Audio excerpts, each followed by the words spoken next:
एक राजा थे, उन्होंने अपना महल बनवाया तालाब के अंदर, अपने महल को बनवाया तालाब के अंदर और पुल बना दिया। पुल पर 3 गेट बने।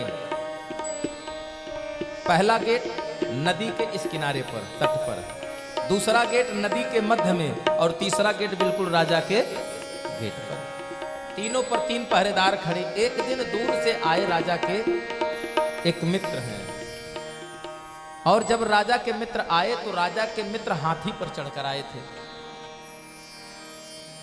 अच्छा, वो पुल इतना बढ़िया बना था कि उस पे अकेला हाथी तो जा सकता है, लेकिन हाथी पर बैठा सवार अगर बैठा होगा तो हाथी पुल को पार नहीं कर पाए। इतना नाप तोल कर बना था।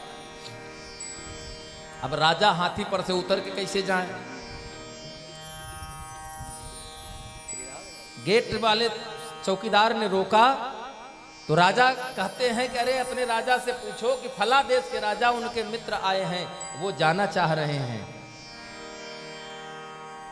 तो पहले चौकीदार ने अपनी यहीं से चिल्ला करके दूसरे वाले से कहा, जाकर के पूछो फला देश के राजा आए हैं हाथी सहित, वो जाना चाहते हैं राजा साहब के पास, क्या करें?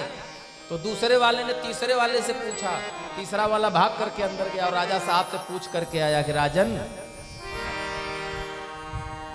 एक राजा साहब आए हैं, वो आपसे मिलना चाहते हैं, हाथी सहित आना चाहते हैं। तो राजा ने अंदर से कहा, ठीक है जाओ। राजा को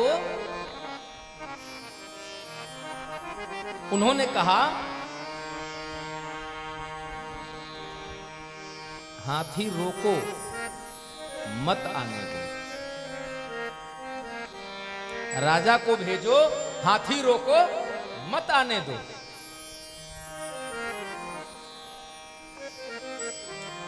अब बात तो यह हुई कि राजा को भेज दो, हाथी रोक दो।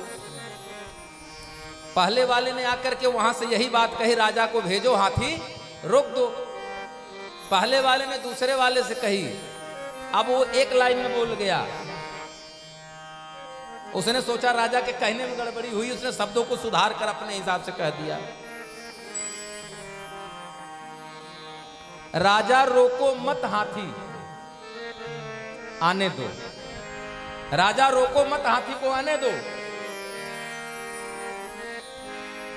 अब राजा ने कहा क्या था?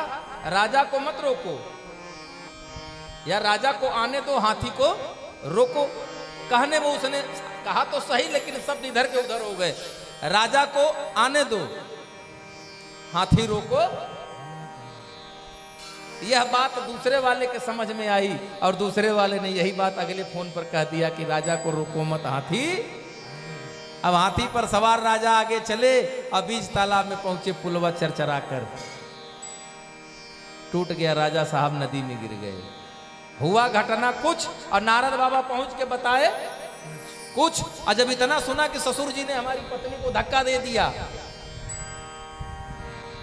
बाबा भोलेनाथ बिल्कुल रौद्र रूप में आ गए।